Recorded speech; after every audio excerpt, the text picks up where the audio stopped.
Hello, today we're going to be doing rear parking sensors on a Toyota Aygo. It's a 2008. I've already removed the rear tail light from here on the passenger side. It's one screw just here. Remove it, you get the plug sticking out there. You can remove it from the inside. Again, I've removed, there was a screw here that's been taken off, a black clip that was removed from here. So it's all ready to go. I've tested the cables on these and I figured out that the brown cable is the earth cable and the red cable is the positive reverse power light. That gives you the 12 volt power. So I'm going to prepare that by cutting here and exposing the wires.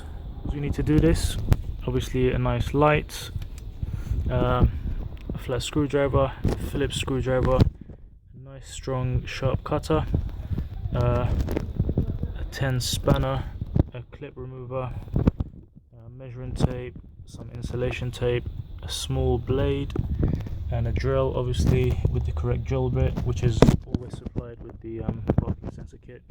I like to have this magnetic tray just so that when I remove the screw from there I can put it into here and I won't lose it. Then you've got these clips, obviously you use the clip remover for that. So I've exposed the wires here. I've cut a little slit into the red cable and further down a little slit into the brown cable. Now I'll make sure that they're never on the same level right next to each other just in case they touch, so you don't have any issues.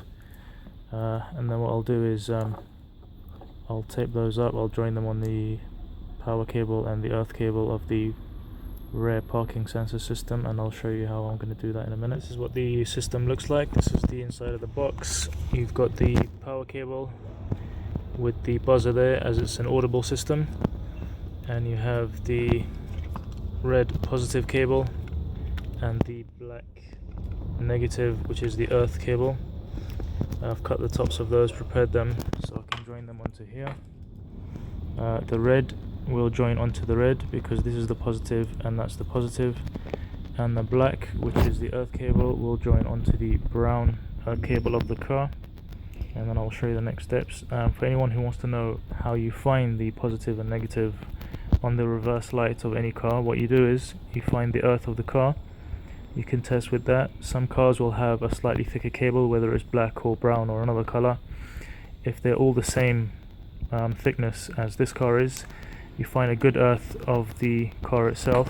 So I found a little connection here. Let me just get the light for a second. So I found the nut there, which is connected directly onto the body of the car, so that's a good earth source.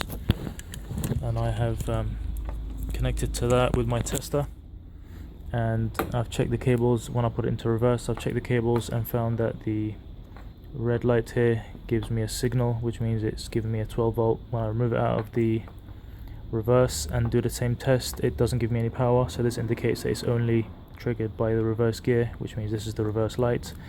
And then I've had a look at these. It's a simple indication. Every single one of these cables has a small brown dot, if you can see on there, including the black one.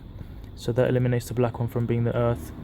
I thought it was the brown one, so I've gone ahead and tested it again the same way I did with the nut here, but instead I put it on the brown cable as the earth, and I've done the same test again with the reverse gear, and I found out that this is the positive and this is definitely the negative. So I've joined these cables here, as I said before. Join them on here nicely. They'll be properly connected up later on and taped up and so on, but for now they're good to go. And you have the buzzer just hanging down here for now. This is the power cable here, just leave that there for now. You've got your sensors here. You've got 4 sensors. So what we need to do, this is the rear bumper here. What we need to do is make sure that there is no beam on the bottom of the bumper, right behind where we want to drill, so that we don't get anything blocking the sensors from going in. We'll have a look from underneath the car, and once we know that it's all clear behind here, we'll measure up and then we'll start drilling the holes in the bumper. What I've done here, I've measured 25 centimeters from there to that point. The beam actually goes around this sort of height, so we're slightly above it, so we can clear it. And then I've measured 40 centimeters from this point to the next point, and then the same from this side to this side again. And then we're going to drill these holes with the special drill bit that the system comes with. You can see that with the white background. There you go. And I'll show you those afterwards.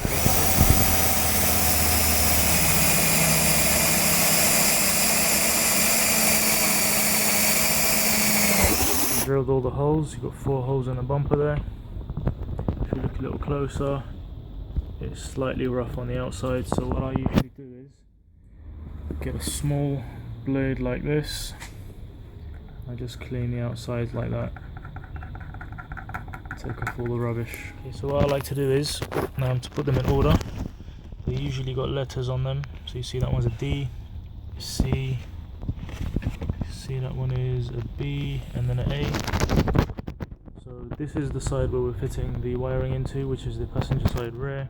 I like to start the sensors on the right side from D, C, B, A being the one directly with the wiring and the control unit, only because it's easier if you ever need to get to the back for maintenance or to check sensors or wire or anything like that.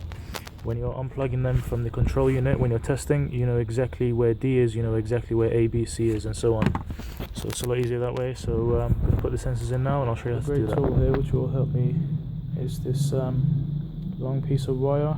It's a piece of copper. It's great because it can stretch. It's just under 1 meter long.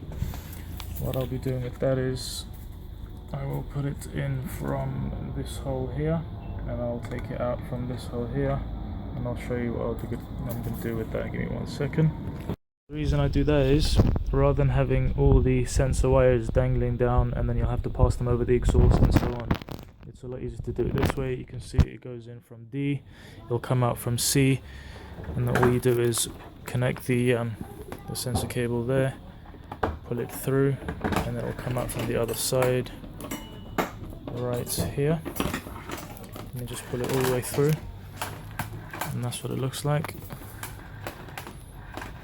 And now you know the cable is only running up across here. It'll never start hanging down or get cut or get burnt by the exhaust and so on. So when you put those in, it'll look like this: sensor D, C, B, A. Now A has all the wiring from D, C, B, and the sensor's just there. What you need to do is feed the wire all the way through there, up through here, and then you pull them all out.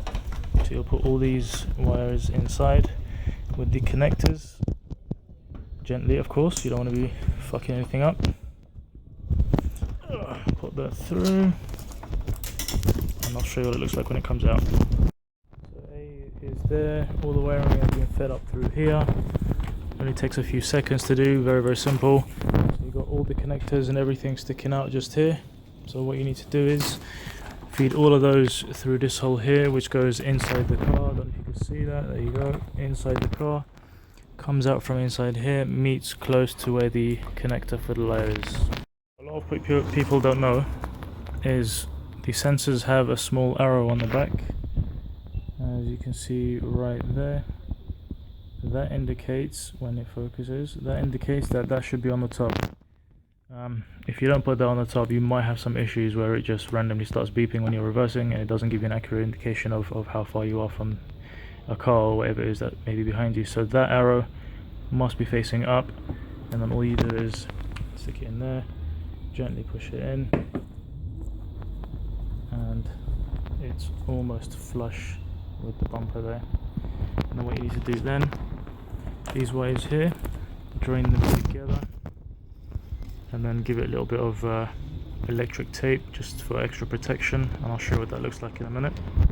So once that's done, once the insulation tape is all over it, it will look something like this. And the reason I've actually done that, brought the wires through here and into there, is because some cars will have a vent or something, some sort of opening on the inside, and you feed the cables from there and you take them on the inside. This one is not very easily accessible, so this is the best solution for it. Through here, tape it up. When you tape up the wires, you make them flat, so you put side by side, you put all the cables side by side, and you tape them up flat. It doesn't take a lot of space and it doesn't bother the wires when they're in. It doesn't damage them or anything like that. Next step is to cable these together, tie them together to make them into a smaller batch or whatever you want to call it, and then we'll tape these up together. What you do is you solder these two together, then you tape them up individually, and then I will tape them up together now where I combine all these wires together into one. This is all nice and neat, so that will go inside, taking up no space at all. And so what I've done next, the connector fed back through where it was originally, all nicely taped up. Look how beautiful that is. Look at that. That's all come out from here. Then what I've done is I removed the wire from this, the cable tie that was on there, and I fed the buzzer all the way through down the bottom, across the wire underneath that, and then out from here so it can stay on the top. That's going to be stuck on there properly later on, and then it's going to be tidied up, and I'll show you the next time. So next I found a nice area where the control unit can stick, which is just on the inside of the boot here. It sits nice and flush. As this cover will go on, it'll be nice and flush, so that's stuck on there. And what you do is you put the wires neatly together, you connect it up to here. There's only one port that will fit into. Then you've got the D that will fit into D, C that will fit into C, B into B, and A into A. Fit that all in there. You can pretty much put all these covers back now, right after you've put the tail light on and put this one nut that's just here. So I'll show you how that looks like once it's all done. That's what it looks like from the outside. So that's all back in. Tail light is nice and secure. The nut has been done on the inside there, which you can probably not see. All those are ready to be hidden now. They're all done. This cover flips over, and I'll put the clips back on, and you'll see what that looks like. So this clips back on. The screw that was removed from there is back on there, and the white clip that was removed from there is back there. This is clipped back on as well, so everything looks like it's original, like no one's ever been there before. Nice and neat. Wires hanging out from there only because there's no other real place you can put it in this particular car. So that's what it looks like. It's all nice and flush on the inside as it was before. And now the moment of truth, where we test to see if it's all working properly. So all the sensors are in, and this is the testing part now. So you put the ignition on, into reverse. That is beautiful. If we go back to the sensors here, as you get closer,